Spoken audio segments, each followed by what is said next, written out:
Hommikringis 9:23 minutit peale kauba on täpne kellaaeg Tartu linnas, kus on vihma kallanud vist päris hommikust saati.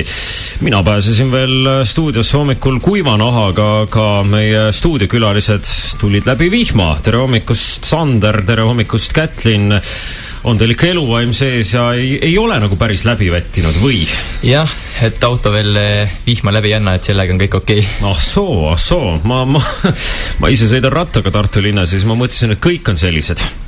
Ei ole. Okei, me ei taha tegelikult üldse autodest ja ratastest ja kõigest sellest rääkida, vaid elu Tartus olla päris reaalne ja kohe nii reaalne, et noored inimesed saavad kere peale, neid röövitakse päisepäeva ajal tänavalt ja juhtub veel hirmsaid asju. See küll jah, mida mina kirjeldasin, on nüüd veebiseriaal Reaalsus, aga kui on seriaal, mille nimi on Reaalsus, siis see vist on päris elu pealt maha kirjutatud. Sander, sina oled veebiseriaali režissöör. Kas see asi, mille te nüüd eelmisel nädalal purki saite, kas see põhineb päris elul? No tegelikult võib öelda, et enamus seriaalist on siiski ikka välja mõeldud ja et tegevused on ikka üle paisutatud, et päris nii minu tutvusringkonnas kellelgi vist nii ei ole veel juhtunud. Aga miks on siis seriaali nimi Reaalsus? No pigem sellepärast, et reaalsest elust enam-vähem võetud probleemid ja neid nagu üle paisutatud ja tuua siis vaatajateni läbi ekraani need probleemid. Okei, kas asi on natukene ka selles, et kui sa paned seriaali nimeks Reaalsus, siis see müüb paremini kui näiteks mittereaalsus või ebareaalsus?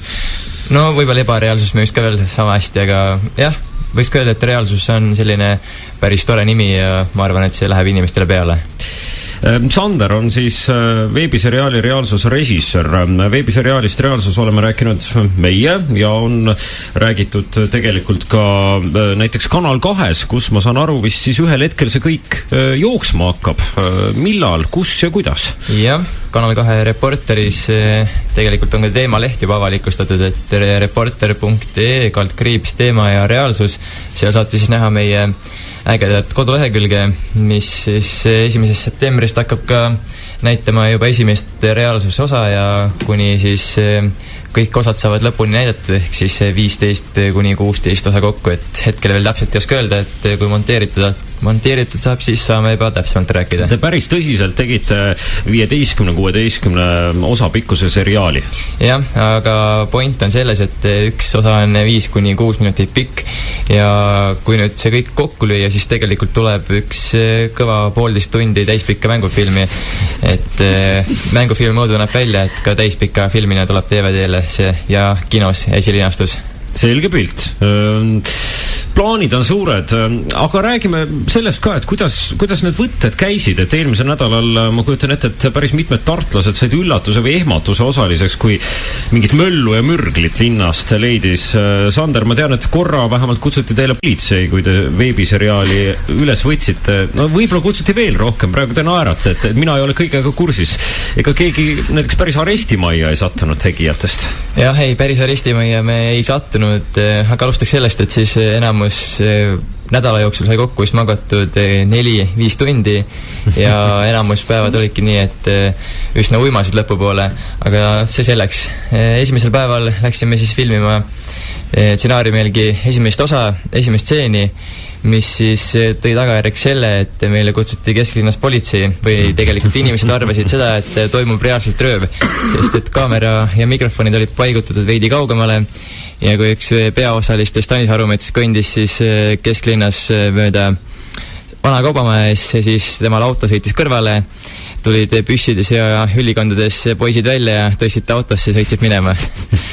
Ja siis mõni hetk hiljem olime kaubamaja parklas ja plaanisime minna järgmisele võttele, kui siis autoomanikule helistas politsei ja küsis, et mis värki te korraldate siin, et tahavad kokku saada, küsiti, kus oleme ja siis tulid kaubamaja parklasse ja siis küsisid sealt materjali, et kas ikka on asi korras ja siis tahtsin näha, et keda rööviti.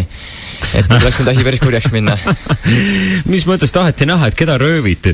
Et kõik ütlevad, et on okei, eks ole, on ja kohtute politseiga ja siis politsei tahab veel materjali ka näha, et nad ikka ei uskunud, et te ei röövinud kedagi. Täpselt nii, et arvati, et võib-olla toimus tõeline rööv ja tahtsid olla kindlalt, et tehakse ikka filmi, mitte niisama nalja või midagi sellist.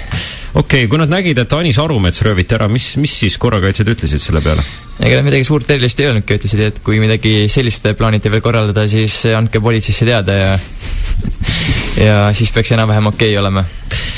Kus te veel käisite? Tartu kesklinnas röövimisel stseen, ma tean, et kuskil klubis te ka filmisite ja vist isegi mingi karjääri juurde jõudsite. Jah, filmisime nii Atlantises, kus me saime siis terve tagumisosa endale kinni pandud. Seal filmisime sellist peostseeni, kus olid need pahad poisid, kes röövisid siis Anis ära ja panid siis pidu tüdrukutega. Ja siis veel Kukemetsa karjääris, kus toimus selline action ja seda saab isegi treilerist näha, et mis nüüd tänasel päeval peaks ametlikult välja tulema. Küll aga selline mitteametlik versioon on meie YouTube kanalil täitsa üleval juba. Selge pilt.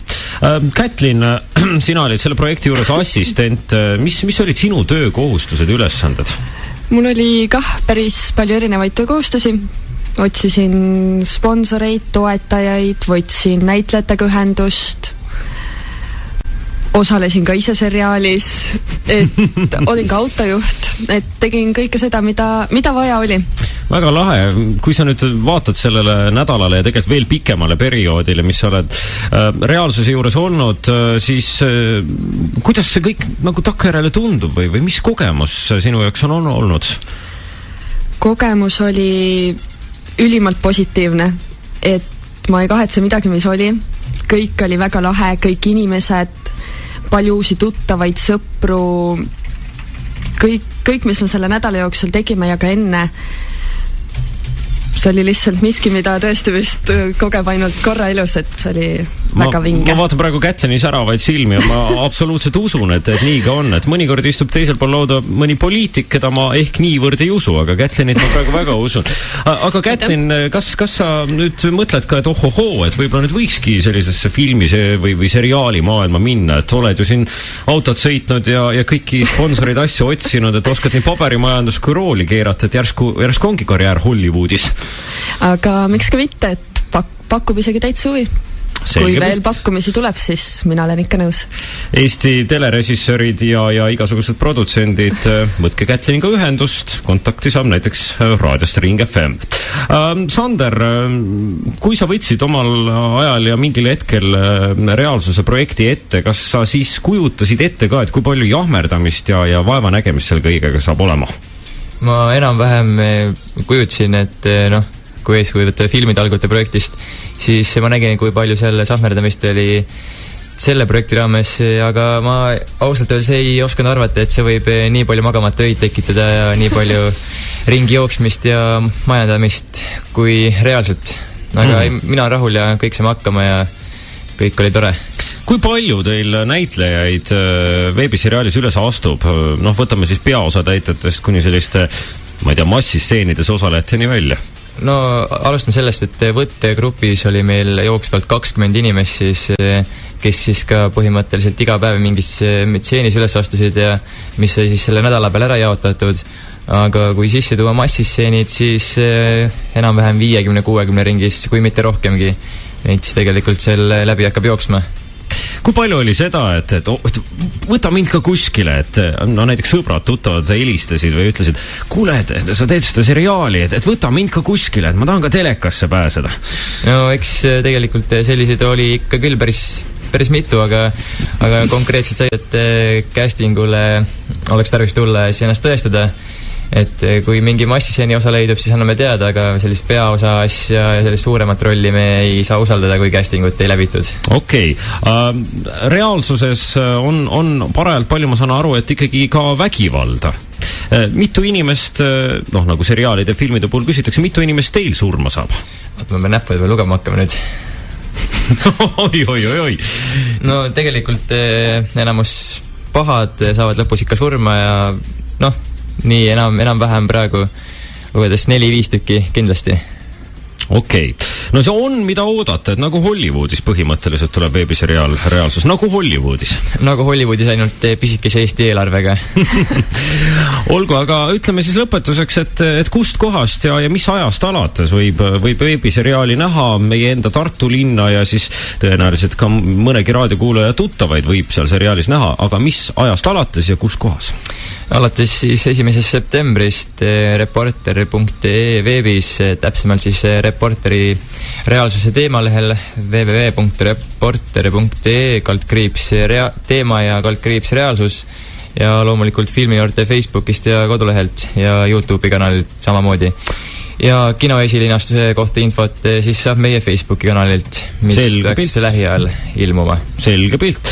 Küsin tegelikult veel, et kas veebiseriaalist Reaalsus, mis ma saan aru niimoodi üle võlli räägib noorte elust ja on actionit ja ka laipasid ja kõike muud, mida sellises seriaalis peab olema. Kas sellel seriaalil on mingi moraal ka? Kas ta õpetab mulle midagi, et minust saaks parem inimene? Jah, ta õpetab seda, et ei ole mõtet, mis me mõtlesime siin oma enda keski, et see moraal on see, et kõik, mis sädeleb, ei ole hea. Vot, Ehtepoes töötavad Raadio Ring FM kuulajad. Kõik, mis sädeleb, ei ole hea. Nii et võtame selle moraali, kuulame Põhja-Tallinnat ja jätkame peatselt juba juttudega.